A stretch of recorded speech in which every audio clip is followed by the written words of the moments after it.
Here we are. We're in Ecclesiastes, chapter 1, verse 1. Ecclesiastes, chapter 1, verse 1. These are the words.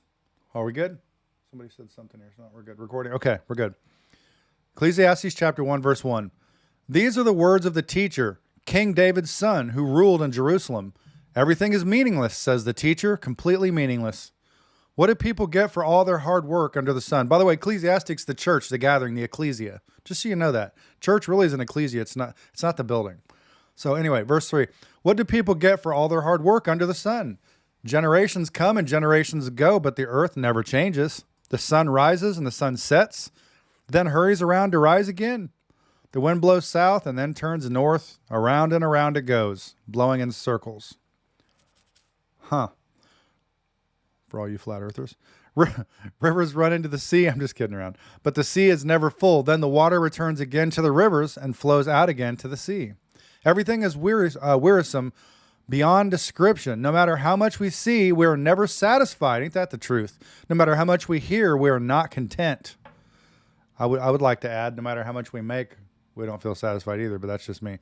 History merely repeats itself. Well, there it is right there in the Bible. It has all been done before. Nothing under the sun is truly new. Did you guys hear that? Well, I have a new idea. No, you don't. You have a new variation of an idea that existed already. Nothing is new under the sun. There it is, Ecclesiastes 1:9, right there. Sometimes people say, here's something new. The Bible says, but actually, it's old. Nothing is ever new. Nothing is ever truly new. We don't remember what happened in the past, and in future generations, no one will remember what we're doing now. That's a good point. Verse 12, I, the teacher, was king of Israel, and I lived in Jerusalem. I devoted myself to search for understanding. Who do we have writing me? Who is that? To search for understanding. I devoted myself to search for understanding and to explore by wisdom everything being done under heaven. I soon discovered that God has dealt a tragic existence to the human race. I observed everything going on under the sun, and really, it is all meaningless, like chasing the wind. What is wrong cannot be made right. What is missing cannot be recovered. I said to myself, look, I'm wiser than any of the kings who ruled in Jerusalem before me. I have greater wisdom and knowledge than any of them. So I set out to learn everything from wisdom to madness and folly. But I learned firsthand that pursuing all this is like chasing the wind. You hear that? You guys? Be careful what you're chasing, because it might not be important. The greater my wisdom, the greater my grief. To increase knowledge only increases sorrow. I want you guys to really process what he's saying. To increase knowledge, sometimes the more you learn gives you information you wish you wouldn't have. I'm going to go ahead and read that again. I'm going to read these last two verses one more time because they're so good. So I set out to learn, verse 17, I set out to learn everything from wisdom to madness and folly. Watch what he says. But I learned firsthand that pursuing all this is like chasing the wind. In other words, it's pointless. Second time reading verse 18. The greater my wisdom, the greater my grief. To increase knowledge only increases sorrow. You ever heard anybody say, wish I hadn't asked? Do you really want to know? Sometimes silence is, I'll say it this way. You don't always, be careful what you ask for. You may not like it. Another way you could put it. Chapter 2. Here we go. We're on a roll. Ecclesiastes 2:1. I said to myself, come on, let's try pleasure. Let's look for the good things in life. But I found that this too was meaningless. So I said, laughter is silly. What good does it do to seek pleasure? After much thought, I decided to cheer myself with wine. That's funny. We've all done that. And while still seeking wisdom, I clutched at foolishness. In this way, wine sometimes will do that to you if you drink too much of it. In this way, I tried to experience the only happiness most people find during their brief life in this world. I also tried to find meaning and by building huge homes for myself and by planting beautiful vineyards. You guys hear this stuff? When we die, the homes are going to be here long after we're gone. Most of them, the good ones anyway. Man, I made gardens and parks, filling them with all kinds of fruit trees. You hear what it's saying? You can build all these things. You aspire to do all these things to your property, but at the end of the day, you're not going to have it when it's all over. He says, I made gardens and parks, filling them with all kinds of fruit trees, but I built reservoirs to collect the water to irrigate my many flourishing groves. He had his own groves, sprinkler system. I bought slaves, both men and women. At that time, it was normal. And others were born in my household. I also owned large herds and flocks, more than any of the kings who had lived in Jerusalem before me. I collected great sums of silver and gold, the treasure of my many kings and provinces. I hired wonderful singers, both men and women, and I had many beautiful concubines. Those of you who don't know, that's a prostitute, or that's somebody that's an illegitimate woman. I'll just put it that way. I had everything a man could desire, so I became greater than all who had lived in Jerusalem before me, and my wisdom never failed me. Anything I wanted, I would take. I denied myself no pleasure. In other words, he did whatever he wanted. I even found great pleasure in hard work. That's the way it's supposed to be. God, in the beginning, God said he talked about the work that he created and made.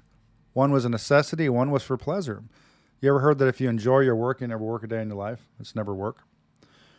That's the way I take it, anyway. He says, anything I wanted I could take. I denied myself no pleasure. I even found great pleasure in hard work. That's true. A reward for all my labors. You get to see what you built. You ever build something and just stand back just to look at it? Like, yeah, I did that. I do. I do the same thing. That's why we build stuff. Matter of fact, would you even care what you had if there was nobody on earth to share it with? Would you have a hobby? Think about that. Would you comb your hair? But as I looked at some people say, well, I do it for me. Do you? I think everything we do is a reflection of how we feel against society, because if there was nobody around, are you sure you'd do it for you? There's only a couple things you do for you. This verse 11, but as I looked at everything I had worked so hard to accomplish, it was all so meaningless, like chasing the wind, as he said a minute ago. There was nothing really worthwhile anywhere. So I decided to compare wisdom with foolishness and madness. In other words, kind of being crazy. For who can do this better than I, the king? I thought, wisdom is better than foolishness, just as light is better than darkness. For the wise can see where they're going, but fools walk in the dark. Yet I saw that the wise and the foolish share the same fate. Both will die. So I said to myself, since I will end up in the same as a fool, since I will end up the same as the fool, what's the value of all my wisdom? This is all so meaningless. For the wise and the foolish both die. The wise will not be remembered any longer than the fool. In the days to come, both will be forgotten. So I came to hate life because everything done here under the sun is so troubling. Everything is meaningless, like chasing the wind. You know, this reminds me a lot of stuff you might think of or might go through that when people have depression. If you're not careful, you can dwell on stuff too long. I don't know. It's just one way to look at it. I came to hate all my hard work here on earth, for I must leave to others everything I've earned. It's like, what's the point? Why work and then give it up? Well, it's about the journey, I think. I think that's what he's saying. It's about the journey. And who can tell whether my successors will be wise or foolish? Yet they will. Think about this. You give something to people in the right mind, the same thing you give somebody that's a fool with their money and their efforts, one will flourish. You could take that to a presidency as a good example. I'm going to get myself in trouble. I don't care. One will flourish with the same amount that the other one failed. Moving on, Ecclesiastes 2:19. And who can tell whether my successors will be wise, Johnny laughs, or foolish? I'm not saying that our last president was a fool. I'm saying, wherever it applies, just use it. Yet they will control everything I have gained by my... God bless you guys. I love you. I'm just playing around. Okay, John, focus here. Yet they will control everything I have gained by my skill and hard work under the sun. How meaningless. So I gave up in despair, questioning the value of all my hard work in this world. We can all relate to this. This is powerful, man. Some people work wisely with knowledge. By the way, if I slow down or say circle it, you should probably circle it. That's my advice. Some people work wisely with knowledge and skill, then must leave the fruit of their efforts to someone who hasn't worked for it. This, too, is meaningless, a great tragedy. I started a business, and every time I go back to town and I see where somebody else ran it down, it's sad because it was a flourishing business. That's how I see that. So this too is meaningless and a great tragedy, verse 22. So what do people get in this life for all their hard work and anxiety? Their days of labor are filled with pain and grief. Even at night, their minds cannot rest. It is all meaningless. So I decided there's nothing better than to enjoy food and drink and to find satisfaction in work. Well, there can be some good in that, but that also can be dangerous. Then I realized that these pleasures are from the hand of God. For who can eat or enjoy anything apart from him? God gives wisdom, knowledge, and joy to those who please him. You can read about wisdom and knowledge and others on Isaiah 11:2, by the way. He gives them wisdom, knowledge, wisdom being the center one, the most important. Wisdom, knowledge, and the joy to those who please him. But if a sinner becomes wealthy, God takes the wealth away and gives it to those who please him. We heard about that in Proverbs, like a couple times. This, too, is meaningless like chasing the wind. Chapter 3. This is a really famous, this is a famous group of actually songs written by the Beatles, I believe, after this. This is a famous part of Scripture. So you guys, I would say, circle this whole next, 8 verses, because we're gonna read these kind of slow. This is important.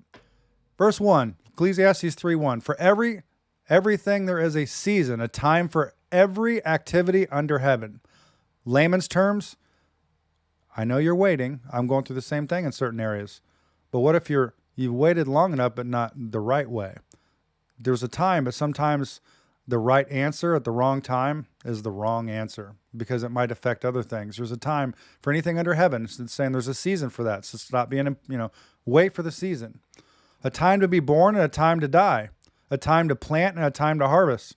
Plain and simple, whether it's human or plants or animals, your timing, God's timing is always right on time. He has a purpose, and one thing affects the other thing, even if you don't understand it. If you don't understand it, go back to Proverbs 3, verses 5, and it'll tell you, don't trust in your understanding, lean on him. That's the point. Verse 3, a time to kill and a time to heal. Notice it doesn't say murder. A time to kill and a time to heal. God has killed. He has taken something he's created, but that's not necessarily bad. He has a plan. There's a time to heal, and he does. And there's a time to kill, and he also does. There's also a time when humans, he talks about, have an obligation to kill. I know that sounds bad, but there's Genesis 8 talks about taking blood. You taking a life, and in a sense of not personally, you shouldn't get them back, but in a government sense, there is a place for whether you like it or not, whether you agree, doesn't matter. Truth doesn't care about your feelings. There's a time to remove life that's taking other life, and it's not that we're appointed to do it. God says it's part of our job as a government, as a body that makes judgment on earth, that those who take lives can have their lives also taken. So there's a time to kill and a time to heal. Verse 4, a time to cry. I'm not going to go this slow on all these, but just these first 8. There's a time to cry and a time to laugh. Listen, you lose a loved one, you're going to cry, and that's a time to mourn with somebody, right? They used to have professional mournings in 1st and 2nd century. There was a time to cry, but listen, there's also a time to move on. Because if you stay in that problem too long, you're going to, I'm not going to go back and go into detail, but if you've ever been in war or something, and you've lost a friend, if someone might lose a friend, and I've had loss, and I remember somebody telling me, listen, if you're going to focus on this thing that happened, you're going to be right there with them. There's a time to cry, but there's also a time to laugh. Sometimes you got to laugh about it, move on. And there's other meanings. There's a time to grieve and a time to dance. That's what I'm saying. There is a time to grieve, but there's also a time to get over it, or it becomes an idol. Think about that. There's a time to dance, to throw a party, to have fun. A time you have to know the right time. Believe me, if you're married, there's a right time and a wrong time for everything. There's sometimes you shouldn't be laughing. You need to be better at mourning. A time to scatter stones and a time to gather stones.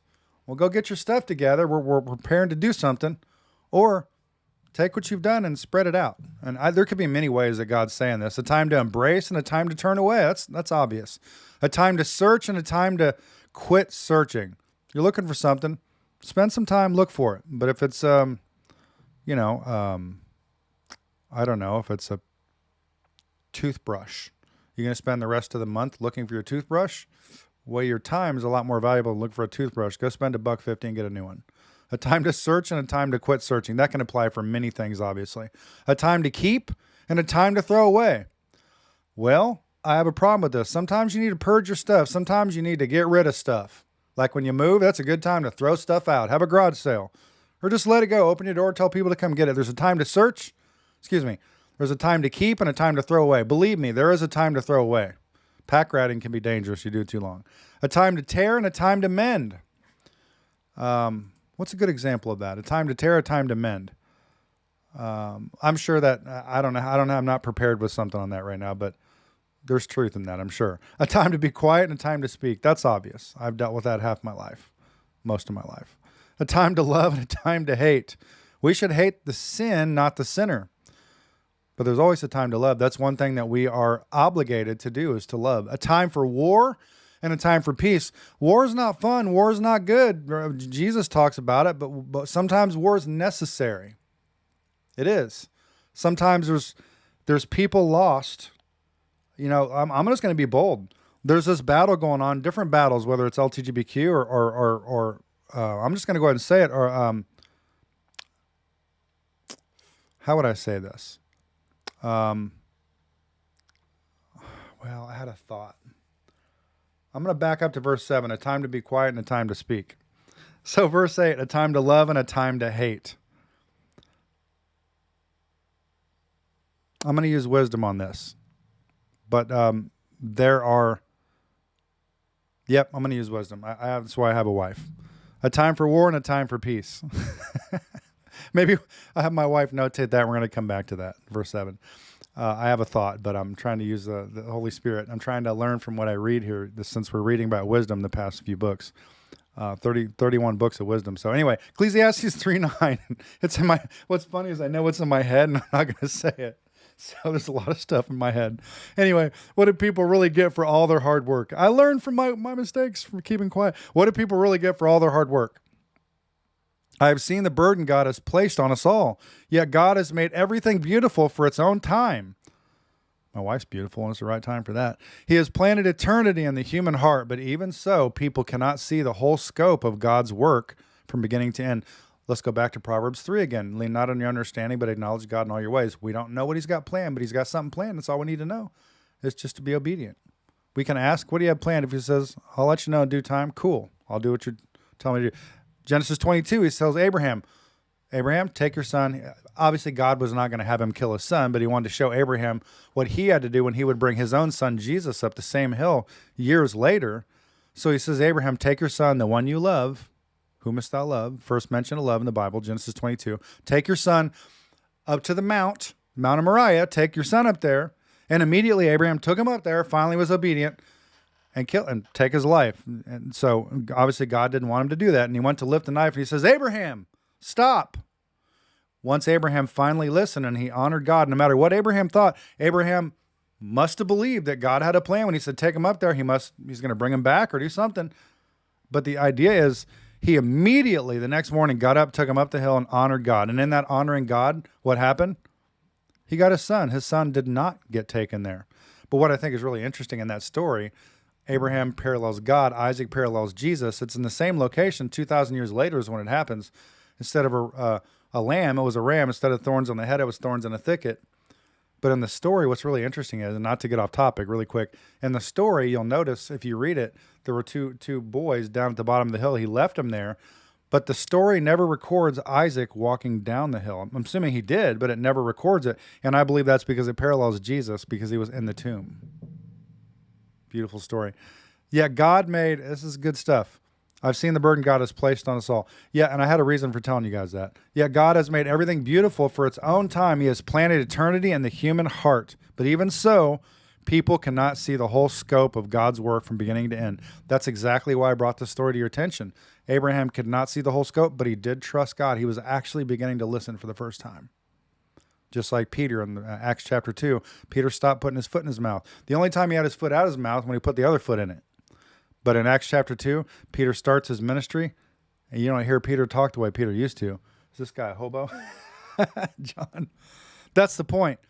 You can't see the whole scope of God's work, verse 11 of Ecclesiastes 3, but trust him. Verse 12, so I concluded there is nothing better than to be happy and enjoy ourselves as long as we can. And people should eat and drink and enjoy the fruits of their labor. For these are gifts from God. And I know that whatever God does is final. Nothing can be added to it or taken from it. God's purpose is that people should fear him. That means respect, revere.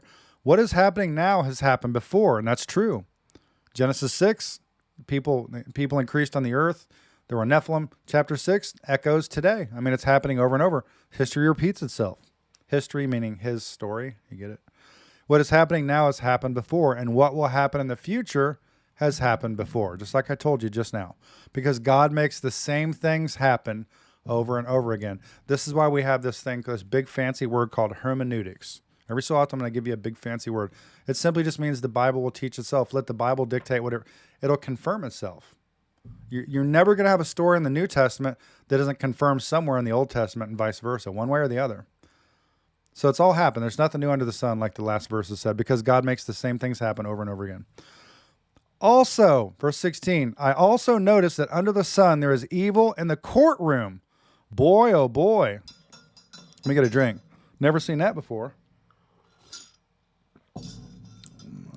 Matter of fact, I've seen that during marriage and divorce in a lot of cases online and, all these famous cases. Anyway, moving on. I also noticed that under the sun there's evil in the courtroom. Yes, even the courts of law are corrupt. Really? Verse 17, I said to myself, in due season, God will judge everyone, both good and bad, for all their deeds. I love saying this because it works anywhere in the Bible. Don't you worry. Like the last few books, it said we're not to judge. Let him judge. Jesus is a righteous judge. We need to righteously judge, make a decision based on good or bad, but not judge in the sense of where the penalties go. That's God's job. Jesus will be doing that. He says right here, in due season, God will judge everyone. When we're all going to go to in the book of Revelation, we're all going to be around chapters 5, right around chapter 5, there's going to be a judgment seat. I think it's called the Bema seat. We're going to get judgment. He's going to hand out rewards for the ones going one way and the ones going the other way. Well, you would think reward's good. Well, no, it means you're going to get your payment for what you deserve. And hey, Dad, love you. But if what you deserve is hell, unfortunately, you're going to get that reward handed out to you. We're all going to be judged. And I like to think that, like somebody like Billy Graham that lived his entire life, like 1,000 years, he served God forever, right? Since he was like 14. And I just started 15 years ago. I always imagine me and Billy Graham sitting up there and, we'll both be there, but like he'll be sitting by one of his sandals, like by his big toe. And I'll be like in the back, like watching the door. You know what I mean? I don't know. I said to myself, in due season, God will judge everyone, both good and bad, for all their deeds. I don't know. I could be wrong, but I think he's going to do something like that. I'll be at the door or something. I also thought about the human condition. I'm laughing at myself. How God proves to people that they are like animals. For people and animals share the same fate. Both breathe and must die, so people have no real advantage over the animals. How meaningless. Both go to the same place. They came from dust, and they return to dust. For dust you come, and dust you shall go. Or the word. How I don't know how it's quoted exactly. For who can prove that the human spirit goes up, and the spirit of animals goes down into the earth? Let me read this again on purpose. For who can prove that the human spirit goes up, and the spirit of animals goes down into the earth? I've had people ask me. I don't have time to go into this. The animals are animals in heaven. Well, I can tell you this. If I'm going by patterns, absolutely. Because the animals said they're going to be eating together without hurting each other. There's horses mentioned. There's all kinds of animals mentioned in heaven. So my assumption would be, absolutely, you're going to see Benny, your little puppy, or Spot.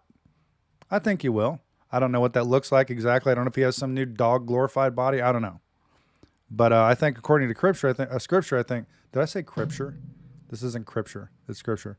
That I think you're going to see your animals up there. For who can prove that human spirit goes up? So I saw that there is nothing better for people than to be happy in their work. That is our lot in life. And no one can bring us back to see what happens after we die. So chapter 4. Let's make sure our speaker is working. Here we go. There we go. All right. Chapter 4. Ecclesiastes 4:1. Again, I observed all the oppression that takes place under the sun. That means here on earth, okay? I saw the tears of the oppressed with no one to comfort them. The oppressors have great power and their victims are helpless. I saw this in the movie The Shack, but I actually read this in the Bible now that God actually, this isn't verbatim, but he actually collects our tears. He keeps them. There's something close to that the way I'm saying it. I didn't realize that was in Scripture. It's a beautiful thing. In other words, I think that means like our pain will not go without purpose. He doesn't waste our pain.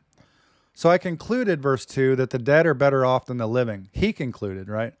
But most fortunate of all, I don't like the word fortunate, but I like blessed. But most fortunate of all are those who are not yet born, for they have not seen all the evil that is done under the sun. But most fortunate of all, wait, I just read that. Then I observed that most people are motivated to success because they envy their neighbors, That's why commandments talk about that. But this too is meaningless, like chasing the wind. Fools fold their idle hands. They're just lazy, just cross their hands, leading them to ruin. And yet better to have one handful with quietness than two handfuls with hard work and chasing the wind. I observe yet another example of something meaningless under the sun. This is the case of a man who is all alone, without a child or a brother, yet who works hard to gain as much wealth as he can. But then he asks himself, who am I working for? Why am I giving up so much pleasure now? It is all so meaningless and depressing. Two people are better off than one, for they can help each other succeed, unless they're the two wrong people, like a bad marriage. Woo! You get a good one, like my wife, you get a good wife, she'll build you up, man. You can do a lot together. Is she over there? Huh? She loves me, yeah. I like to build her up because she's awesome and she's gorgeous. Let me focus here. Two people are, I don't get tired of her. Two people are better off than one, for they can help each other succeed. That's what she does for me. If one person falls, the other can reach out and help. But someone who falls alone is in real trouble. Think about that. My goodness. If you're like, I don't like kids. Well, all right. Well, I don't like people. All right.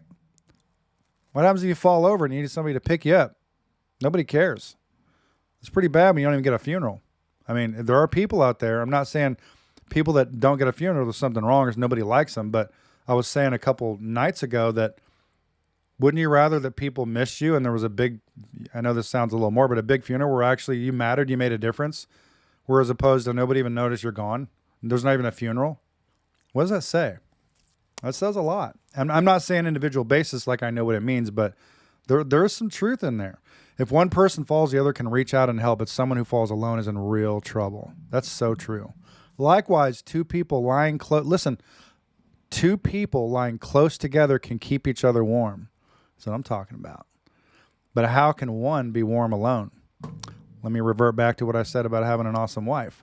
Verse 12, a person standing alone can be attacked and defeated, but two can stand back to back and conquer. I see that in the movies. Three or even better, for a triple braided cord is not easily broken. Now, I like this. You see this in a lot of weddings, a 3-strand cord. I think in the King James, I like the way it's worded. A 3-strand cord. Maybe my lovely wife can pull it up in King James. I don't know. But I like the way King James gives that verse. I want to explain something real fast. The reason why this is important, where there's stuff that you could read, like Jesus saying, I am a worm, in Psalms 22, there's meaning there.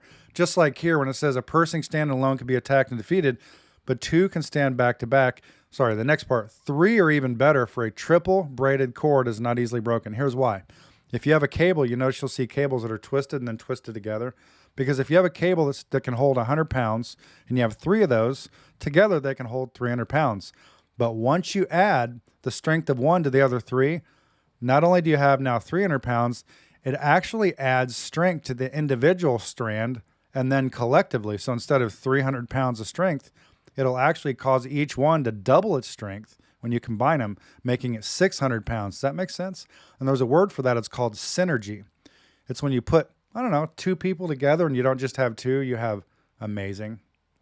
Because when you put them together, it's like certain chemicals, like super glue on its own, doesn't hurt anything. But when you add it, when you touch it to another element, it causes a chemical change. But on their own, separately, like hardeners, when you do body putty, separately, they have a certain amount of strength, not real strong. You stick them together, something happens, you get synergy. People are like that.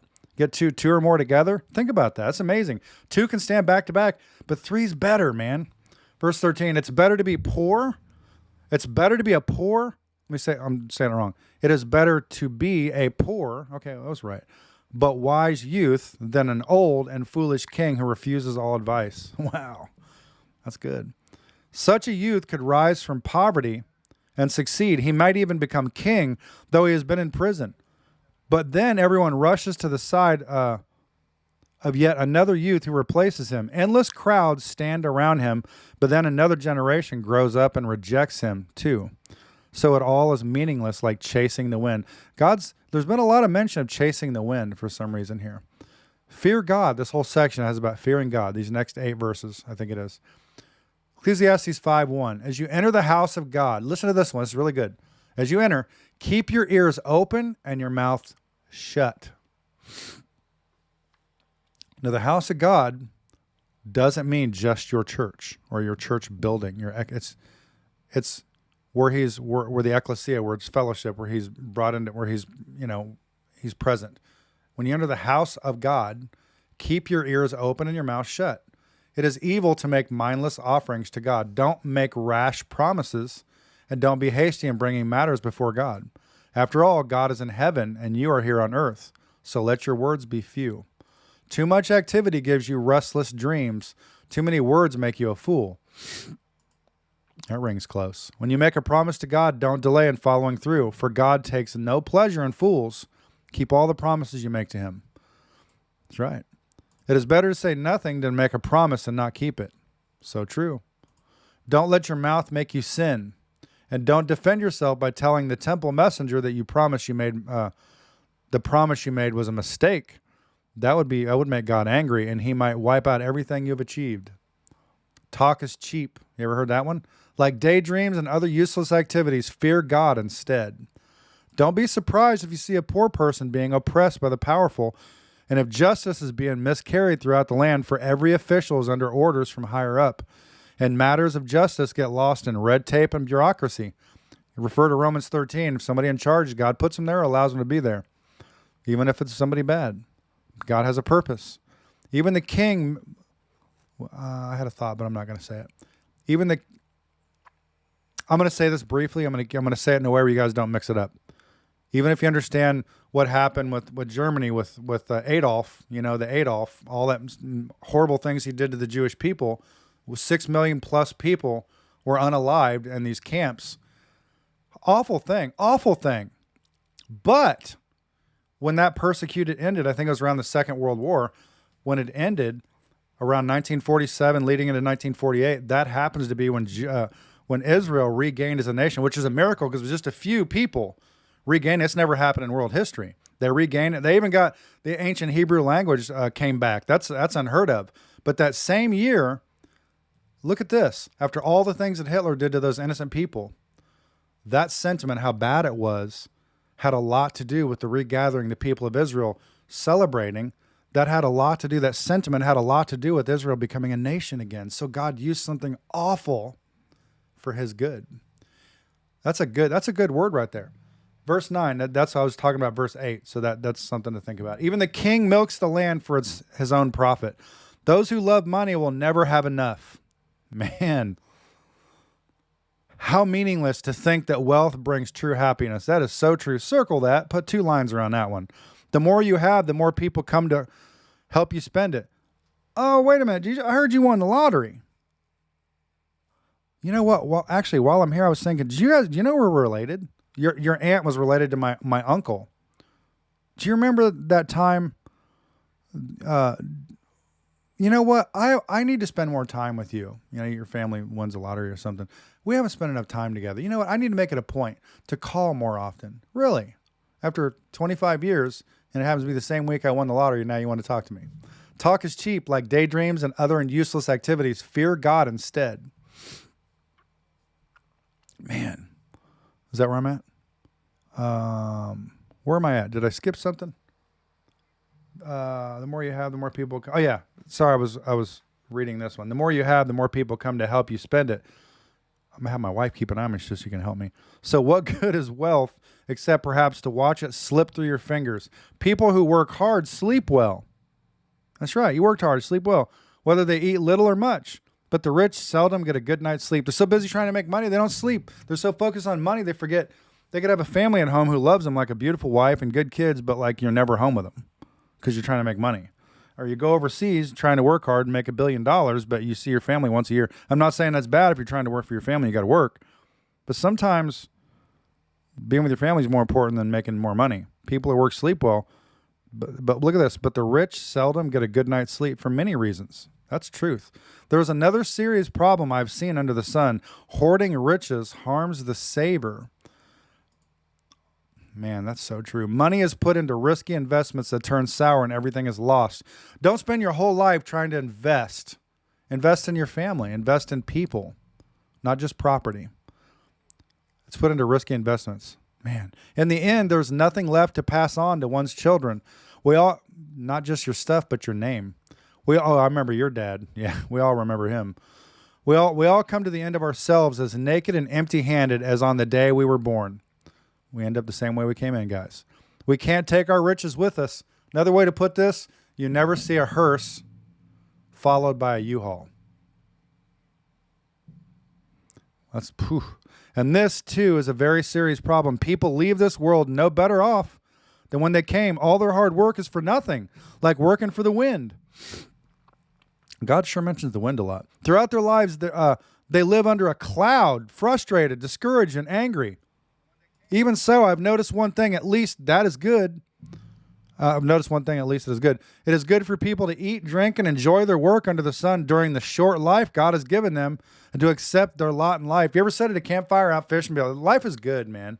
Don't miss the small things. Open your eyes. Smell the coffee. Smell the roses. Smell the leaves, whatever it is. And it's a good thing to tickle myself. That's a good thing to receive wealth from God. It's in my head where I'm laughing. And the good health to enjoy it. To enjoy your work and accept your lot in life. This is indeed a gift from God. God keeps such people so busy enjoying life that they take no time to brood over the past. They're not dwelling on it. Chapter 6. There's another serious tragedy I've seen under the sun, and it weighs heavily on humanity. Notice God keeps saying under the sun. That's not by accident. I love how he puts details, like in the upper room with the 16, I told you the leaders that heard in their language, so wouldn't say, well, it wasn't really a language. Well, he's saying there's another serious tragedy I've seen under the sun, and it weighs heavily on humanity. He's trying to point out, I don't want you to say it was some other universe or some other place. He's saying here on earth, okay? It's very clear what he's saying there. God gives some people great wealth and honor and everything they could ever want. But then he doesn't give them the chance to enjoy these things. They die, and someone else, even a stranger, as we read in the last few chapters, ends up enjoying their wealth. This is meaningless, a sickening tragedy. You work your whole life. Boy, I saved up all this stuff, and I bought a business, bought another business, got a car, don't have a wife, don't have kids, but I got a whole bunch of businesses and have all this and all that, and then I die. Then you get buried, and somebody else is born, and they get your stuff. Think about that. A man might have 100 people are important. Love is important. What you do for people, so important. A man might have 100 children and live to be very old, but if he finds no satisfaction in life and doesn't even get a decent burial, it would have been better for him to be born dead, stillborn. In other words, he had no purpose. His birth would have been meaningless, and he would have ended in darkness. He wouldn't even have had a name. This is why when God tells the story in Luke 16, there was a rich man and Lazarus. If you notice in the story that the rich man, he didn't get a name. And it says, Lazarus, who got a name, Lazarus was carried off to Abraham's bosom by an angel. So we know how he got there. It was a good ride, and he went to a good place. But the rich man didn't get a name. Didn't even get he was just dead, and he was buried. That's it. He's done. God spent no more time on that. His birth would have been meaningless. He would have ended in darkness, so he wouldn't even have a name. That's what I think of. And he would never have seen the sun or known of his existence. Yet he would have had more peace than growing up to be an unhappy man. He might live 1,000 years twice over, but still not find contentment. And since he must die like everyone else, well, what's the use? All people spend their lives scratching for food, but they never seem to have enough. Man, this stuff's powerful. I didn't realize how good Ecclesiastes was. It's ironic when you think about the meaning of the word ecclesia, and we're talking about being alone or being with people. Isn't that funny? I just realized this. This whole book has to do with people, being enjoying what you have, not getting. I just thought about this, that we get hung up on our stuff and not people. This is referring to love, to other people, to love, to sharing things. This whole thing I've read has to do with sharing things. And the book is, the word Ecclesiastes comes from the word ecclesia, the gathering. It's the people. It's the church. Hello. We turn church into a building. That's not what it is. We literally turned it into a religion. This whole book is telling you it's about people, not about stuff. The ecclesia, the gathering. See, God's so good. God just gave me that in this moment. So are wise people really better off than fools? Do poor people gain anything by being, when somebody goes, I like to be alone. I like to be alone. No, you don't really like to be alone. Not for too long. Do poor people gain anything by being wise and knowing how to act in front of others? Enjoy what you have rather than desiring what you don't have. Wow, that's true. Just dreaming about nice things is meaningless, like chasing the wind. Everything has already been decided. It was known long ago what each person would be. So there is no use arguing with God about your destiny. Let me make something very clear. I've heard this come up in something called Calvinistic circles. It's very important. I feel led. I'm not going to go into depth about this, but it's this there's the 5 rules of Calvinism. Like God predetermines, like what's the point? Welcome, Dino. What's the point if God predetermines our outcome? After anybody, what's the point? I mean, it's like there's no, he decides who makes it in the gates. Well, that's absolutely not true. This is not referring to that. So those of you that are Calvinists, don't try to knit this to fit your narrative. Because if Calvinism was true, there'd be a couple problems with that. Number one, why go minister to people? There's no point. Why go to the altar? No point. Why even have church? No point. Why even read the Bible? No point. If you can't change anything, why do you need to learn anything? Why does it matter? But this says everything's already been decided. It was known long ago what each person would be. So there's no use arguing with God about your destiny.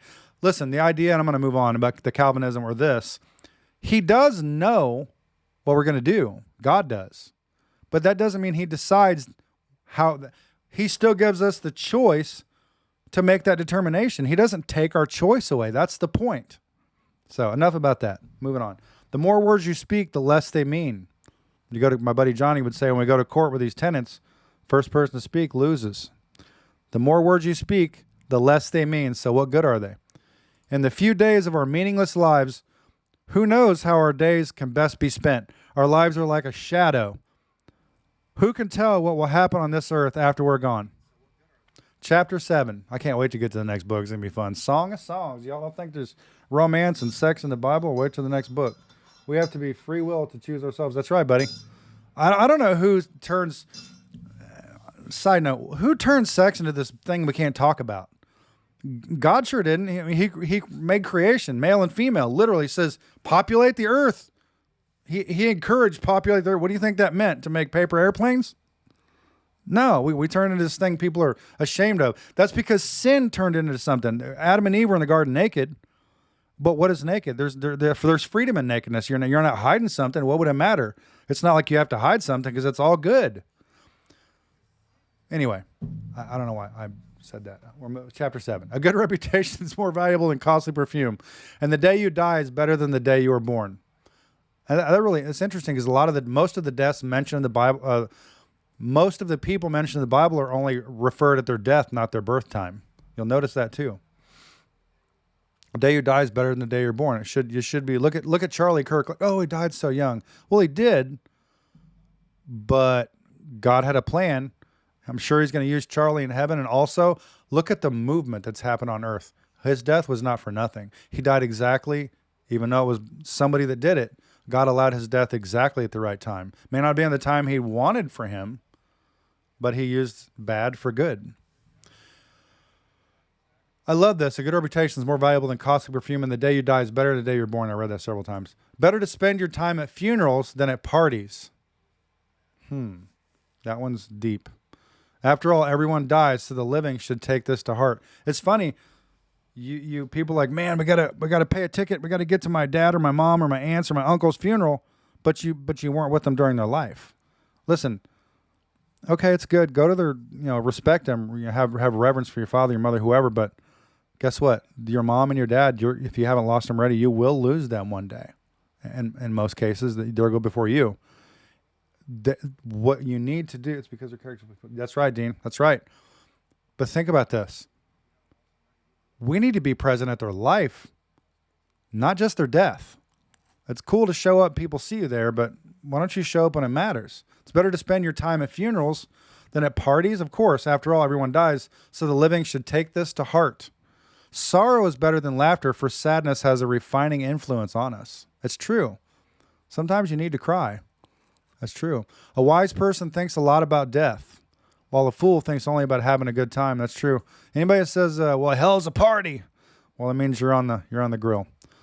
Better to be criticized by a wise person than to be praised by a fool. That's true. Fools have nothing to offer. They're foolish, so their praises mean nothing. A fool's laughter is quickly gone, like thorns crackling in a fire. This also is meaningless. Listen, verse 6, I have to say this. A fool's laughter is quickly gone. When I used to tattoo, there's this thing called a smile now, cry later mask. It's 2 masks. What it actually means, let me baptize my tonsils again. What it actually means is play now, pay later. Some people say it's better to go ahead and do it and ask permission later, right? Let me go ahead and just have some fun. We'll deal with it later. Get drunk, get wasted, whatever, sleep with this girl, do whatever you're gonna do. It's all good until like you find out the next day she's in a relationship, you acquired something you don't want, you have a child on the way, whatever.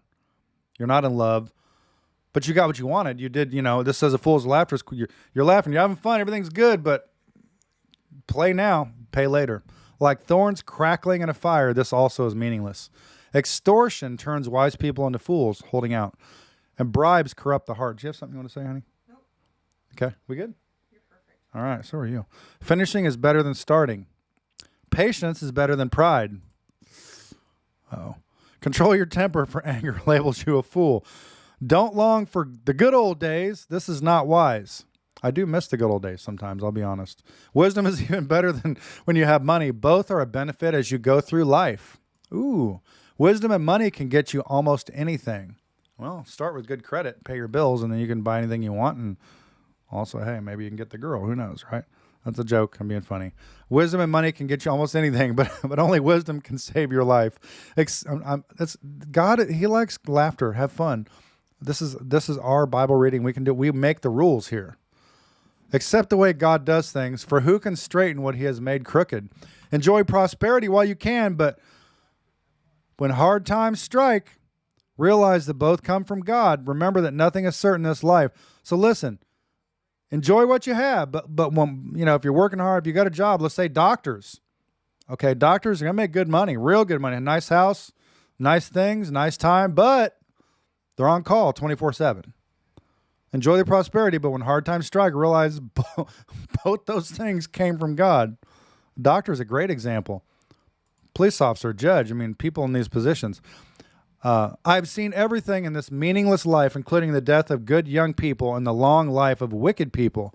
So don't be too good or too wise. Why destroy yourself? On the other hand, don't be too wicked either. Don't be a fool. Why die before your time? Listen, God, he knows our time. He has a plan for our expected end. Jeremiah 29:11 speaks about this as well. Circle Jeremiah 29:11. That's a good one. I had something I was telling you. Hold on. On the other hand, don't be too wicked either. Don't be a fool. Why die before your time? Yeah, God has an appointed time, but that doesn't mean someone can take their life and alter what God had planned for us, although he knows what will happen and he has a plan for that bad. Maybe somebody's loss will cause somebody else's gain. Maybe somebody saw somebody who took their life and it caused them to change, to put down their drugs or whatever their problem was. So he'll use it for his good, but but it doesn't mean, even though he knows what happens and when it'll happen, it doesn't mean that was his plan for your last day. Do you follow what I'm saying? Pay attention to these instructions. For anyone who fears God will avoid both extremes. One wise person is stronger than 10 leading citizens of a town. Not a single person. Another example of Billy Graham. One guy went to a prayer meeting under a tent, and he was with a friend, and there was one of the ushers. There were 2 seats empty in the front. He's like, the boys are like, nah, we're gonna leave. This is weird. And he's like, no, come on, go up front. He has a plan. You're right, buddy. Come on up front. And he sets Billy Graham down with his buddy. Well, his buddy ends up being the guy that helps Billy Graham throw his, he travels with him to do these huge events that brought millions. I think he spoke to up to 2 million people at once, I think in China or somewhere like that. So one person makes a huge difference. A huge difference. A one wise person stronger than 10,000 leading citizens of a town. He's an example. Not a single person on earth is always good and never sins. There's none that are good. No, not one, the Bible says. Don't eavesdrop on others. You may hear your servant curse you. My goodness.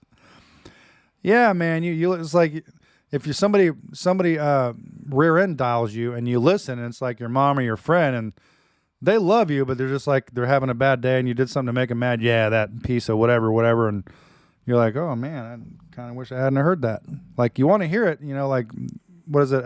Curiosity killed the cat. Well, are you sure you got what you wanted? You may hear your servant curse you. And that's pretty hard. That's hard to swallow, you guys. I've had that happen. Or your own partner. For you know how often you yourself have cursed others. That's true. We'll get mad when somebody else, think about it. Not every conversation, I'm gonna use my kids or maybe even, who knows, my wife with her best friend. She might have had a conversation like my husband ticked me off. Oh my goodness, he won't listen to me, blah, blah, blah. I would never. She would never do that. But it's true. There are conversations that are meant to be had among people. And really, even though our natural instinct, we want, this is good. This is real, man. You want to hear it, but sometimes you really don't want to hear it. It's actually meant for those ears, not your ears. Because when it falls upon your ears, there's a completely different outcome that's non-productive. Maybe your wife or your mom or your sister, whoever it is, they had to get something off their chest. They just had to talk. But it doesn't mean they hate you. But when you heard it, when you eavesdrop, man, it was that word that gets planted in somebody. Sticks and stones will break my bones, and words will always hurt me. Those words will set, even though it was meant for that person, it wasn't meant for you. Sometimes good people say bad things about people they love. Matter of fact, we all do it. We all have said things about somebody that we love, and it could be misconstrued because it wasn't meant for them. I've always tried my best to, so sometimes butt out. I've always tried my best to let wisdom guide my thoughts. One more thing, I'm sorry. One more thing. You've been in the military. I've been in the military. And if I say to my wife, honey, I went to the military. I was in communications, but I had some events that you literally don't want to hear about. That's like, there are some things that person does not want to hear. They just don't know. So you just say, hey, babe, I need you to trust me. Just trust me. And then it's good to be like, okay, I trust you, honey. I love you. Let's move on. Sometimes it's none of your business. I've always tried my best to let wisdom guide my thoughts, verse 23, and actions. I said to myself, I am determined to be wise, but it didn't work. Wisdom is always distant and difficult to find. And that's true. Verse 25, I searched everywhere, determined to find wisdom and to understand the reason for things. I was determined to prove to myself that wickedness is stupid. See, you can say the word stupid. It's in the Bible now. I've heard it 3 times. And that foolishness is madness. This is good. The Bible's fun. It's a good book. If you don't think it's fun, then you're reading it wrong. I discovered that a seductive woman, here we go with these bad women again. That was all in Proverbs. Around chapter 7. Here we go. I discovered that a seductive woman is a trap more bitter than death. I think that verse, God might have supposed to have put that one back in Proverbs 7, but I don't know. Maybe I don't know why it's here, but yeah, the seductive woman is a trap more bitter than death. Her passion is a snare, and her soft hands are chains. Yeah, that belongs in Proverbs 7.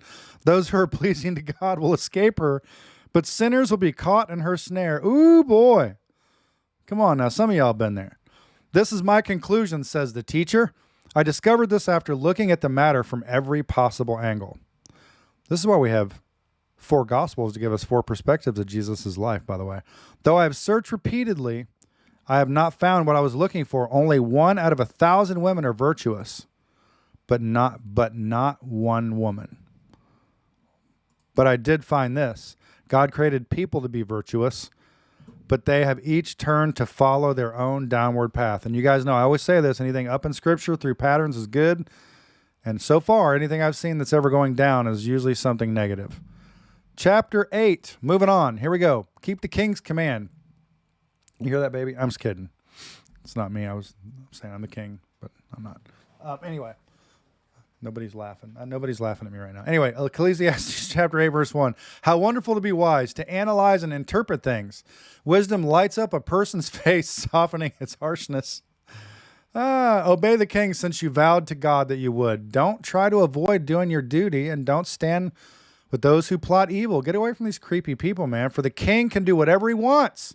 His command is backed by great power. No one can resist or question it. It's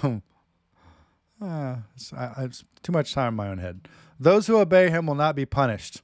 Those who are wise will find a time and a way to do what is right. For there is a time and a way for everything, even when a person is in trouble. We heard that in the first book of a ways back in Ecclesiastes. Indeed, how can people avoid what they don't know is going to happen? None of us can hold back our spirit from departing. None of us has the power to prevent the day of our death, so don't worry about it, it's saying. There's no escaping that obligation. Notice what it says. Romans 6:23 says the wage of sin is death. There is no escaping that obligation. Look, one out of every one people die. It's perfect odds. Nobody's making it out alive. Well, there is an exception, though. I just thought about this. 1 Thessalonians 4 said the dead in Christ will rise up. Those which remain will be caught up. Meaning, if the rapture happens right now, I don't have to die. So technically, that's not true. So far, the odds are 1 in 1.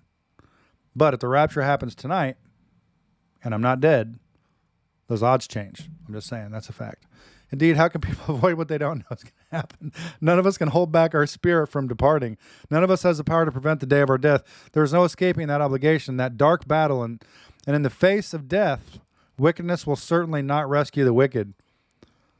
I have thought deeply about all that goes on here under the sun, where people have the power to hurt each other. I have seen wicked people buried with honor, yet they were the very ones who frequented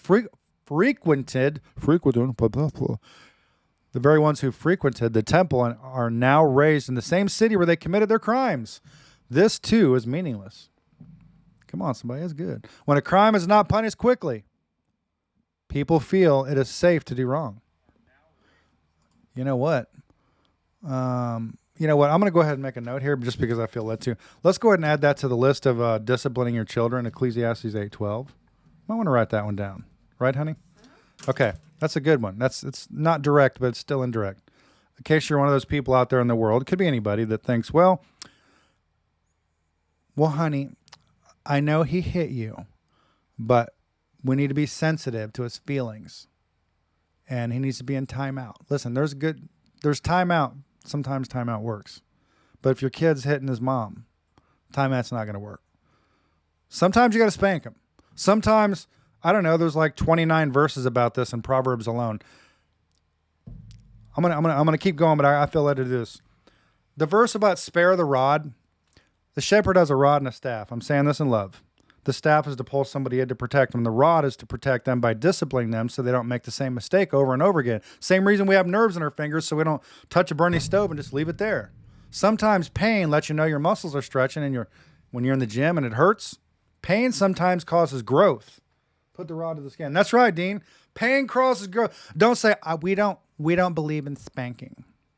I love y'all. God bless you. But listen, you want to be sensitive to your kid? You need to bring them a Christmas card to prison, too. Your kids need discipline. But don't do it while you're mad, and I don't mean abuse. But please, the Bible says don't spare the rod, and that doesn't mean the staff. No, the rod is meant to discipline the animal. It's to keep the animal from wandering off. You get it? Spare the rod, you hurt the child. That's my actual words there. But even though a person sins 100 times and still lives a long life, I know that... There's like 30 verses about it. There's no confusion that. I know that those who fear God will be better off. See that? Listen, one more thing. I'm going to move on.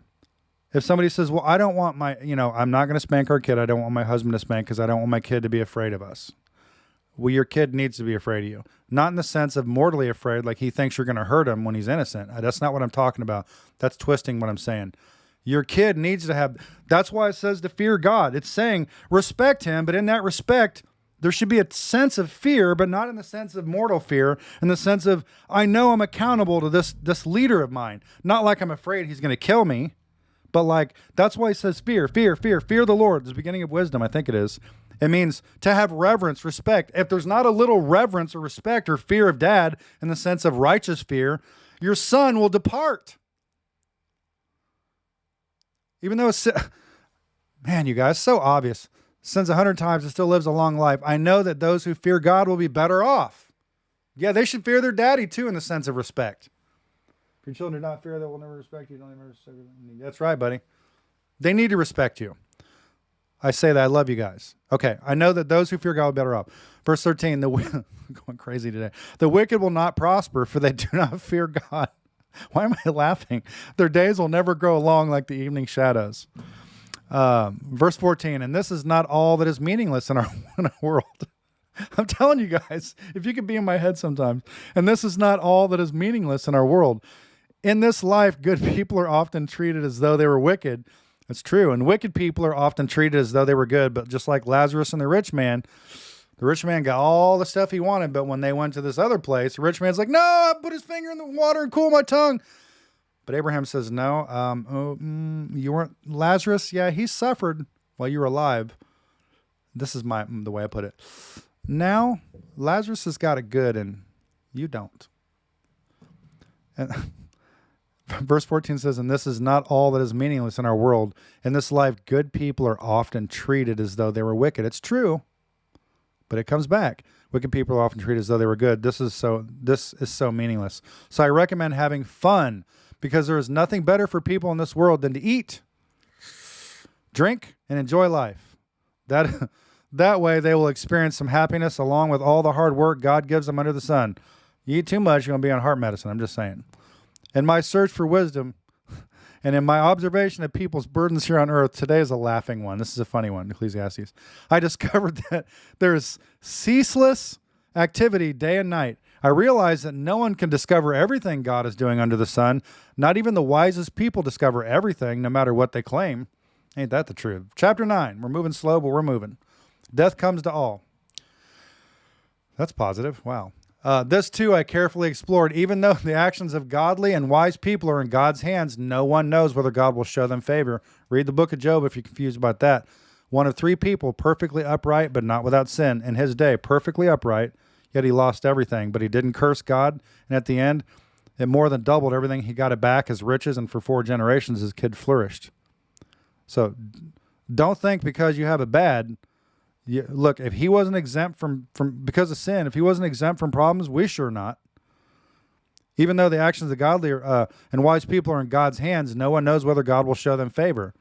Grace is unmerited favor. You can't earn it. Job didn't earn it. There's just bad things happen to good people. It's just the way it is. That's what that book lets us know, that your works won't help you. The same destiny ultimately awaits everyone, whether righteous or wicked. There it is, good or bad. Ceremonially clean or unclean, if you're Jew or Gentile, religious or irreligious. You don't have to believe in God. You don't have to. It doesn't change the fact that he's real. Good people receive the same treatment as sinners.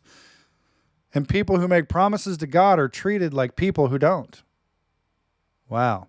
It seems so wrong that everyone under the sun suffers the same fate, already twisted by evil. Some people say it's not fair that because of Adam and Eve, they sinned, that we have to deal with sin and we have to die. Well, I don't hear you guys complaining because of what Jesus did. You get to live. You're not like, well, wait, because he lives, why should I get to live? Oh, you don't like it when it's for your not for your benefit. You see that? You inherited something you didn't deserve. It's called grace, mercy. Think about it. That's where they kiss. We'll complain. Adam did that. Why do I have to die? Well, same reason you get to live, because Jesus did what he did. He died. That's a good one. Now what are you going to say to that?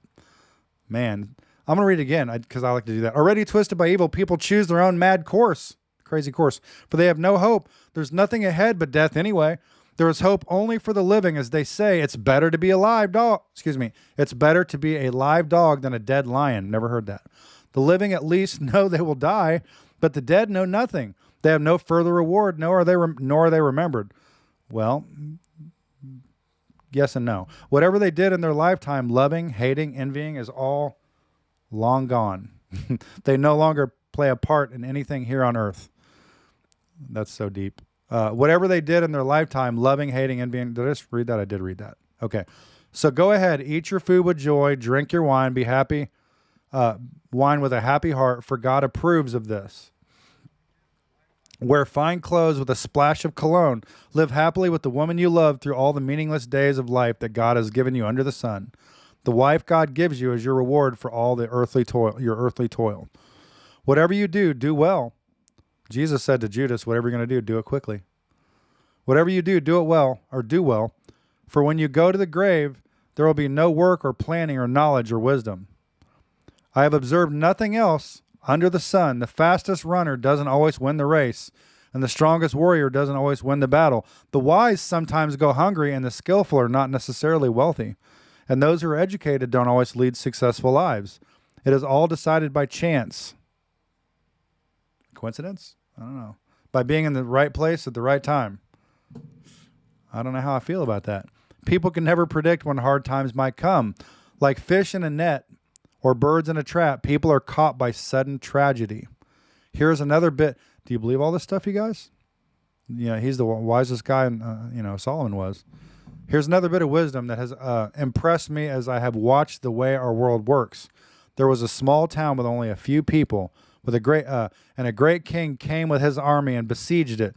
A poor, wise man knew how to save the town, and so it was rescued. But afterward, no one thought to thank him. So even though wisdom is better than strength, those who are wise will be despised if they are poor. What they say will not be appreciated for long. Better to hear the quiet words of a wise person than shouts of a foolish king. That belongs in Proverbs. Better to have wisdom than weapons of war. But one sinner can destroy much that is good. That's so true. That is so true. We having a good time, everybody? Speak up, you guys. I can't hear you. All one of you. Okay. Ecclesiastes 10:1. That's all right. It's funny. I'm having fun. My wife's here. There's two more gathered. There's two of us. We're here. Y'all are just missing the party. As dead flies cause a bottle of perfume to stink. It does? Okay. So a little foolishness spoils great wisdom and honor. A wise person chooses the right road. A fool takes the wrong one. You can identify fools by the way they walk down the street. Are their pants sagging? What's the deal there? If your boss is angry at you, don't quit. A quiet person can overcome even great mistakes. There's another evil I've seen under the sun. Kings and rulers make a grave mistake when they give great authority to foolish people and low positions to people of proven worth. That's a big statement right there. I've even seen servants riding horseback like princes and princes walking like servants. That's so true. When you dig a well, you might fall in. When you demolish an old wall, you could be bitten by a snake. When you work in a quarry, stones might fall and crush you. When you chop wood, there is danger with each stroke of your axe. Using a dull axe requires great strength, so sharpen the blade. Wow, this is so profound. That's the value of wisdom. It helps you succeed. If a snake bites you before you charm it, what's the use of being a snake charmer? That's so good. Wise words bring approval, but fools are destroyed by their own words. Fools base their thoughts on foolish assumptions, so their conclusions will be wicked madness. They chatter on and on. No one really knows what is going to happen. No one can predict the future. Fools are so exhausted by a little work that they can't even find their way home. What sorrow for the land ruled by a servant, the land whose leaders feast in the morning. Happy is the land whose king is noble leader, and whose leaders feast at the proper time to gain strength for their work, not to get drunk. Laziness leads to a sagging roof. Does that mean your roofer's lazy? What are we saying here? Laziness leads to a sagging roof. Idleness leads to a leaky house. There's some depth. I think it's actually so deep that I missed it, but I know it's there. You guys can circle it and look up for yourself. A party gives laughter, wine gives happiness, and money gives everything. Okay. Is this a joke or what? Never make light of the king, even in your thoughts, and don't make fun of the powerful, even in your own bedroom. For a little bird might deliver your message and tell them what you said. There's that whole person talking behind your back again. God seems to mention that a couple times here. Chapter 11. Last two chapters in this book. Cast your bread upon the water. Send your grain across the seas, and in time profit will flow back to you. But divide your investments among many places. Don't keep your eggs all in one basket, that's what he's saying. For you do not know what risks might lie ahead. Don't put all your investments in one place, because if it fails, you're out. You're done. Put a few here and there. In other words, invest in maybe, this could mean businesses, this could mean people. Right? One guy turns his back on you, you got the other two. I don't know. When clouds are heavy, the rains come down. Whether a tree falls north or south, it stays where it falls. Farmers who wait for perfect weather never plant. If they watch every cloud, they never harvest. Wow. Just as you cannot understand the path of the wind or the mystery of a tiny baby growing in its mother's womb, so you cannot understand the activity of God who does all things. Plant your seed in the morning and keep busy all afternoon, for you don't know if profit will come from one activity or another, or maybe both. Light is sweet, how pleasant to see a new day dawning. When people live to be very old, let them rejoice in every day of life. But let them also remember there will be many dark days. Everything still to come is meaningless. Young people, it's wonderful to be young. Enjoy every minute of it. Do everything you want to do. Take it all in, but remember that you must give an account to God for everything you do. Circle that one, Ecclesiastes 11:9. So refuse to worry and keep your body healthy, but remember that youth with a whole life before you is meaningless. Good point. Last chapter in this book. Now, the next book has just a few chapters, and they're very short ones. Having a good time back there, honey? Okay. We're chapter 12, last book in Ecclesiastes. And we're going to do Song of Psalms. It's quick. We good? My wife can't tell if my wife's sleeping or she's giving me the sweet eye. She's like, anyway, verse 1. Don't let the excitement of youth cause you to forget your Creator. Honor Him in your youth before you grow old and say life is not pleasant anymore. Remember Him before the light of the sun, moon, and stars is dim to your old eyes. Hey, watch it. And rain clouds continually darken your sky. Remember Him before your legs, the guards of your house, start to tremble. Remember Him before your legs, the guards of your house start to tremble, and before your shoulders, the strong men stoop. Remember Him before your teeth, your few remaining servants stop grinding, and before your eyes, the women looking through the windows see dimly. Wow, that's powerful. Wow. That's deep. Remember Him before the door to life's opportunities is closed and the sound of work fades. Now you rise at the first chirping of the birds, but then all their sounds will grow faint. Remember Him before you became fearful of falling and worry about danger in the streets, before your hair turns white like an almond tree in bloom, and you drag along with energy like a dying grasshopper, and the caperberry no longer inspires sexual desire. I didn't look that one up. I have no idea what that means. You guys have to look it up for yourself. Remember Him before you near the grave, your everlasting home, when the mourners will weep at your funeral. Yes, remember your Creator now while you are young, before the silver cord of life snaps that the golden bowl is broken. This stuff's deep. Yes, I'm reading it again. Yes, remember your Creator now while you are young, before the silver cord of life, I get it, snaps and the golden bowl is broken. Wow, that's deep. Don't wait until the water jar is smashed at the spring and the pulley is broken at the well. You guys understand that? It's been used up. For then the dust will return to the earth, because that's where He came from, and the spirit will return to God who gave it. Remember, He breathed life into our nostrils. We came from the dust of the earth. Guess what? Takes it right back out. Everything is meaningless, says the teacher, completely meaningless. Keep this in mind. The teacher was considered wise, and he taught the people everything he knew. He listened carefully to many proverbs, studying and classifying them. And that's saying there's different groups. What he means by that is, if you read the Proverbs, it has several topics about women, about being lazy, but he overlaps several of them over and over many times. So if you read them, some of them are the same, some of them are slightly different. So he's saying he listened carefully to many proverbs, studying and classifying them because they're in groups. Okay. The teacher sought to find just the right words to express truths clearly. The words of the wise are like cattle prods, painful but helpful. That's good. Their collected sayings are like a nail-studded stick with which a shepherd drives the sheep. That's called the rod. In case you're someone that says the rod is to lead people in. Yeah, I'll just leave that alone. But my child, let me give you some further advice. Be careful, for writing books is endless, and much study wears you out. That's the whole story. Here now is my final conclusion. Fear God and obey His commands, for this is everyone's duty.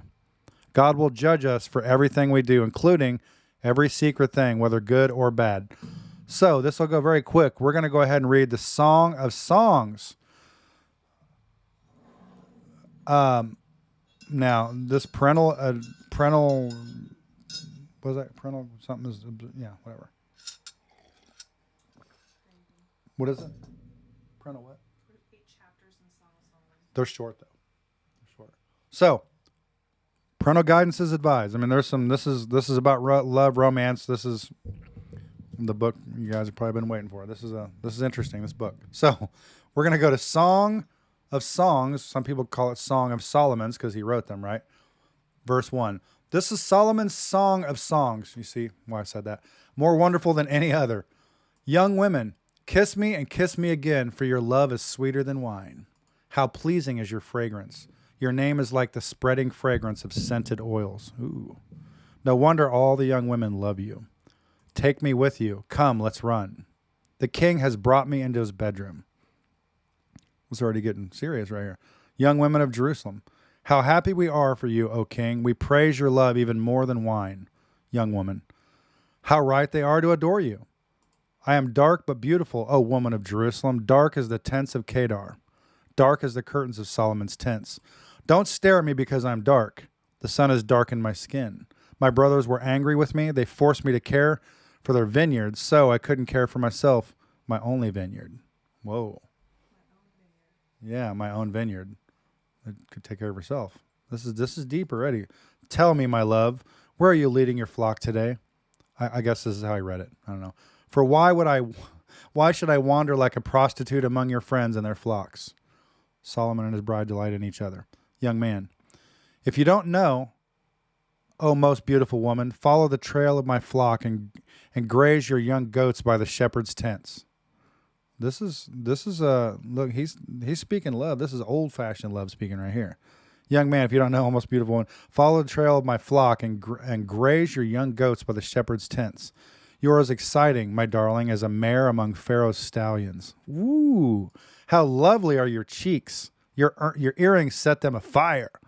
How lovely is your neck, enhanced by a string of jewels. We will make for you earrings of gold and beads of silver. Young woman, the king is lying on his couch, enchanted by the fragrance of my perfume. My lover is like a sachet of myrrh lying between my breasts. He is like a bouquet of sweet henna blossoms from the vineyards of En-Gedi. Young man, how beautiful you are, my darling. How beautiful. Your eyes are like doves. I guess that's a good thing, like doves. All right. My wife's over like, my husband's reading a love story. Young woman, you are so handsome, my love, pleasing beyond words. My wife tells me that. The soft grass is our bed. Fragrant cedar branches are the beams of our house, and pleasant-smelling firs are the rafters. Wow. Young woman, I am the spring crocus, blooming on the Sharon plain, the lily of the valley.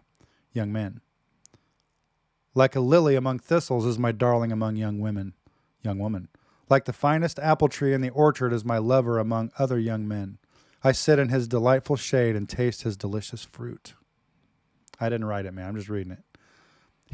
He escorts me to the banquet hall. It's obvious how much he loves me. Strengthen me with raisin cakes. Refresh me with apples, for I am weak with love. Wow. His left arm is under my head, and his right arm embraces me. Promise me, O woman of Jerusalem, by the gazelles and wild deer, not to awaken love until the time is right. I'm adding the whole notebook thing to it here a little bit. So this is the bride adoring her beloved. That's her man. Ah, I hear my lover coming. He is leaping over the mountains, bounding over the hills. My lover is like a swift gazelle or a young stag. Look, there he is behind the wall, looking through the window, peering into the room. My lover said to me, rise up, my darling. Come away with me, my fair one. I think there was an accent. I'm thinking there was. It's first, second century. Look, the winter is past and the rains are over and gone. The flowers are springing up. The season of singing birds has come. And the cooing of the turtle doves fills the air. My wife's loving it. The fig trees are forming young fruit and the fragrant grapevines are blossoming. Rise up, my darling. Come away with me, my fair one. Young man, my dove is hiding behind the rocks. I love how it calls it his dove. Behind an outcrop on the cliff. Let me see your face. Let me hear your voice, for your voice is pleasant and your face is lovely. I'm doing this for the women. They like to hear the more sensitive side, Young women of Jerusalem, catch all the foxes, those little foxes, before they ruin the vineyard, O love, for grapevines are blossoming. Young woman, my lover is mine and I am his. He browses among the lilies. Hey, y'all can do with it what you want. That line right there. He browses among the lilies. I didn't write it. Before the dawn breezes blow and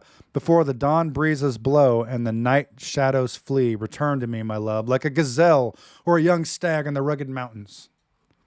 Like the emphasis in there. Chapter 3. Young woman, one night as I lay in bed, I yearned for my lover.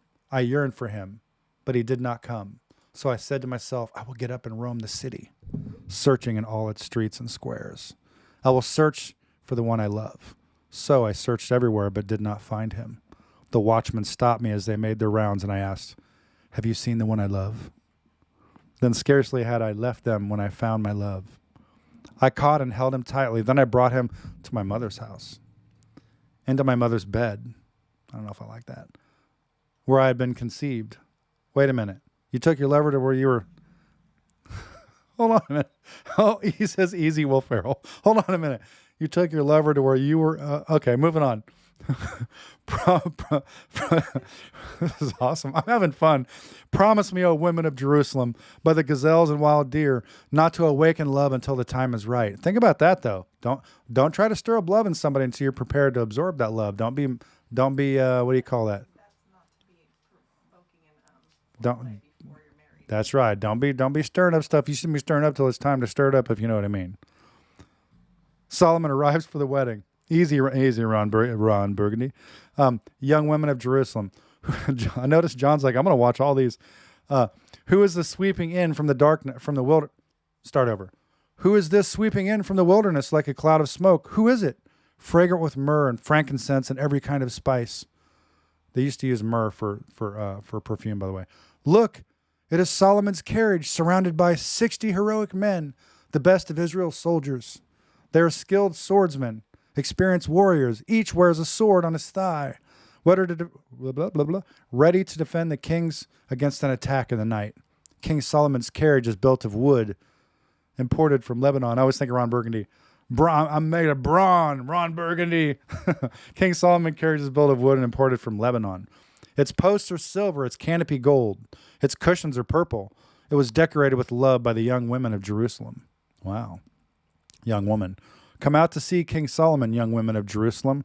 He wears the crown his mother gave him on his wedding day, his most joyous day.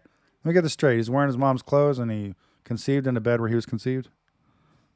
I don't get it. That's ancient stuff right there. That don't happen nowadays. That's different. Chapter 4, verse 1. Young man, you are beautiful, my darling, beautiful beyond words. Your eyes are like doves behind your veil.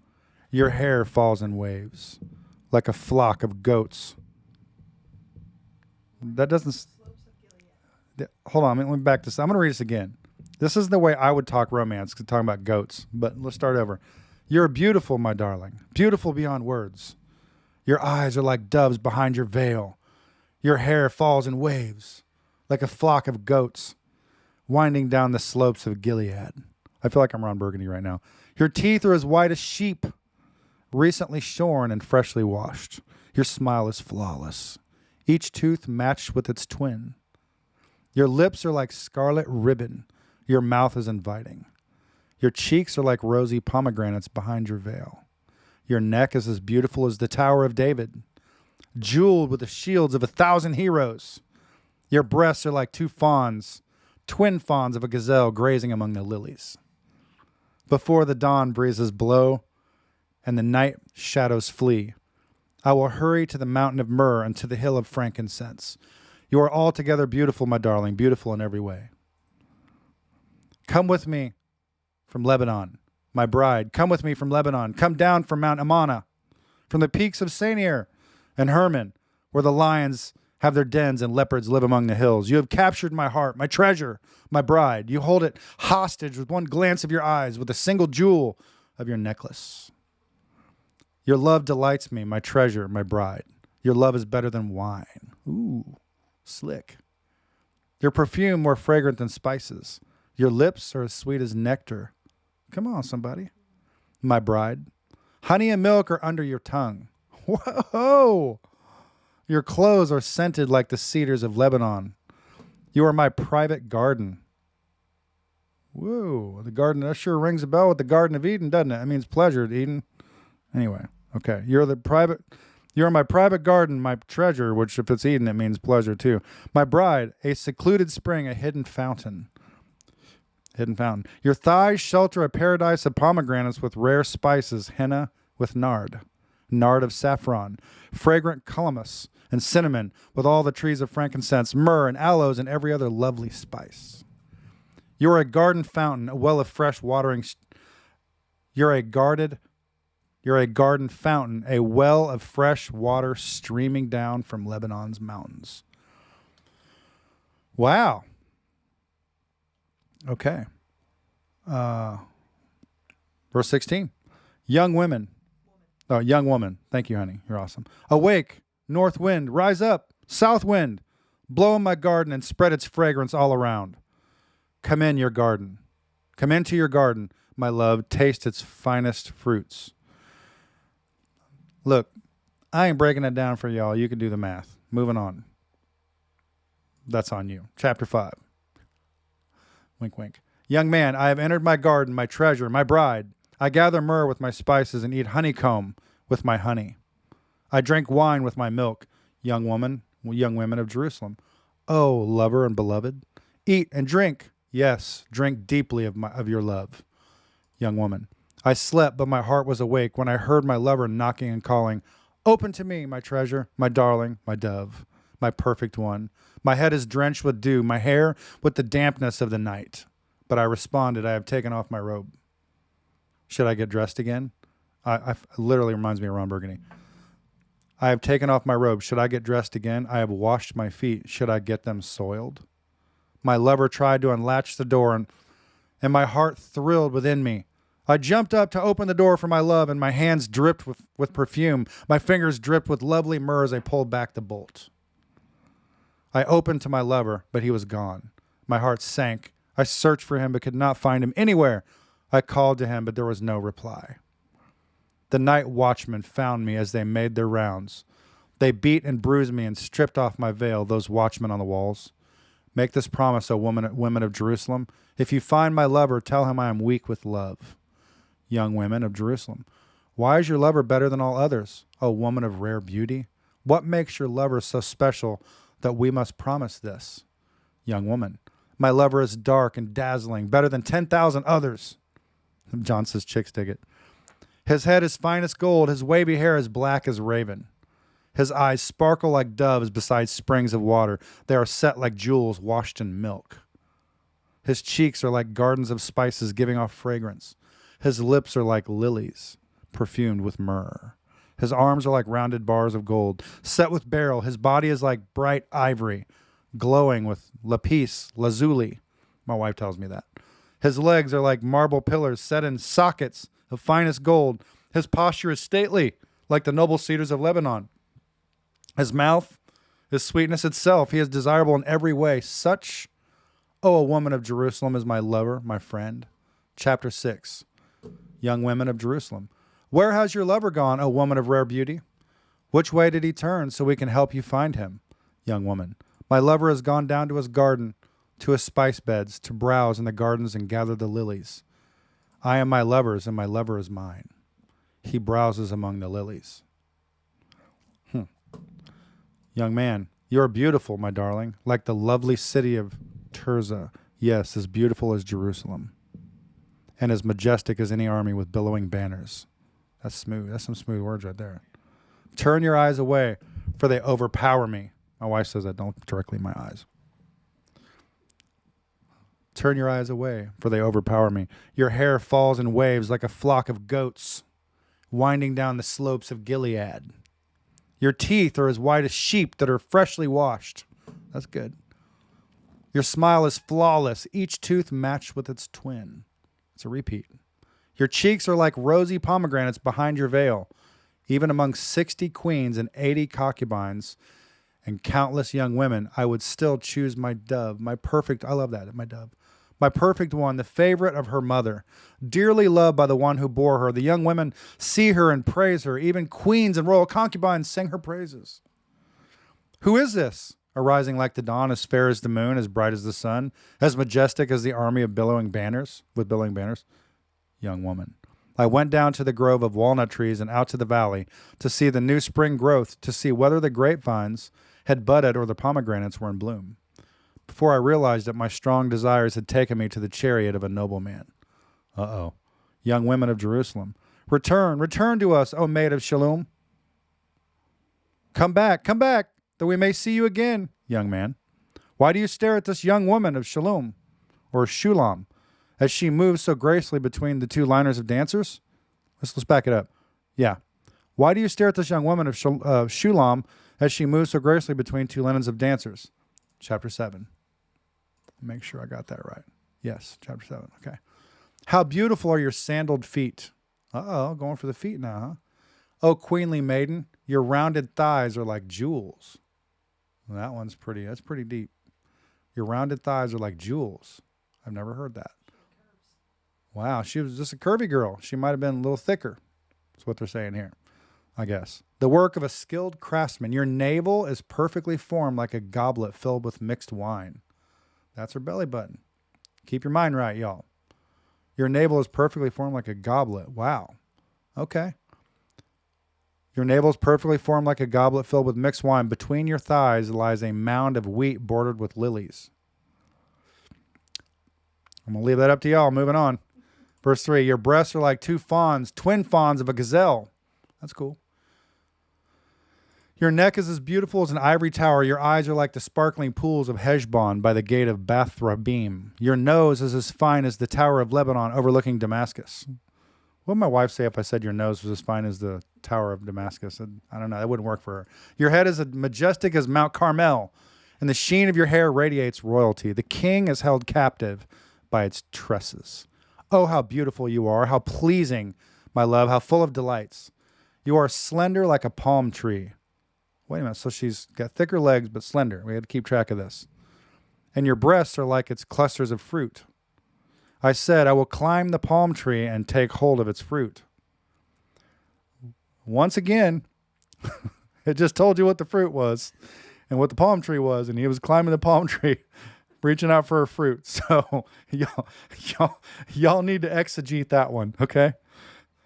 I'll read it again. I said, I will climb the palm tree and take hold of its fruit. My wife said, may your breasts be like grape clusters and the fragrance of your breath like apples. Hard times come at the least one at a time. That's why it's hard times, Gene. Yeah, we'll go back to Song of Songs for chapter. Anyway, may your kisses be as exciting as the best wine. Young woman. Yes, wine that goes down smoothly for my lover, flowing gently over lips and teeth. I am my lover's, and he claims me as his own. Come, my love, let us go out to the fields and spend the night among the wildflowers. Let us get up early and go to the vineyards to see if the grapevines have budded, if the blossoms have opened, and if the pomegranates have bloomed. There I will give you my love. There the mandrakes give off their fragrance, and the finest fruits are at the door. New delights as well as old, which I have saved for you, my lover. Now, I ain't going to say nothing here. I'm serious. There is depth here, and it's the kind of depth you're thinking of. It goes deep. You just got to listen to the wording and pay attention, and you'll get a bigger story on that last few verses right there. There's more to it. Chapter 8, moving on. Chapter 8, verse 1, young woman. Oh, I wish you were my brother who nursed at my mother's breasts. I don't understand all the Bible. Then I could kiss you no matter what you were. Okay, start this over. I wish you were my brother who nursed at my mother's breasts. Then I could kiss you no matter who was watching, and no one would criticize me. No idea. I can't help you with that one, you guys. I would bring you to my childhood home, and there you would teach me. I would give you spiced wine to drink, my sweet pomegranate wine. I'm kind of in the weeds right here. I'm not sure. But let your left arm would be under my head, and your right arm would embrace me. Promise me, O woman of Jerusalem, not to awaken love until the time is right. Maybe not at all if it's your brother. Young women of Jerusalem, who is this sweeping in from the desert, leaning on her lover, young woman? I aroused you under the apple tree where your mother gave you birth, where in great pain she delivered you. There's some depth to this, I'm telling you. Place me like a seal over your heart, like a seal on your arm, for love is as strong as death. Its jealousy is enduring as the grave. Love flashes like fire, the brightest kind of flame. Many waters cannot quench love, nor can rivers drown it. If a man tries to buy love with all his wealth, his offer would be utterly scorned. This is the final advice of the book. The young woman's brothers. Oh boy. We have a little sister too young to have breasts. I'm almost surprised we're allowed to read this. I'm just saying. We have a little sister too young to have breasts. What will we do for our sister if someone asks to marry her? If she is a virgin like a wall, we will protect her with a silver tower. But if she is promiscuous like a swinging door, we will block her door with a cedar bar. Nowadays, 2026, that means we're going to make sure she doesn't leave the house. Young woman, I was a virgin like a wall. Now my breasts are like towers. When my lover looks at me, he is delighted with what he sees. Guess so. Solomon has a vineyard at Baal Haman, or Haman, which he leases out to tenant farmers. Each of them pays 1,000 pieces of silver for harvesting its fruit. But my vineyard is mine to give. And Solomon need not pay 1,000 pieces of silver, but I will give 200 pieces to those who care for its vines. Young man, oh, my darling, lingering in the gardens, your companions are fortunate to hear your voice. Let me hear it too. Young woman, last verse. Come away, my love. Be like a gazelle or a young stag on the mountains of spices.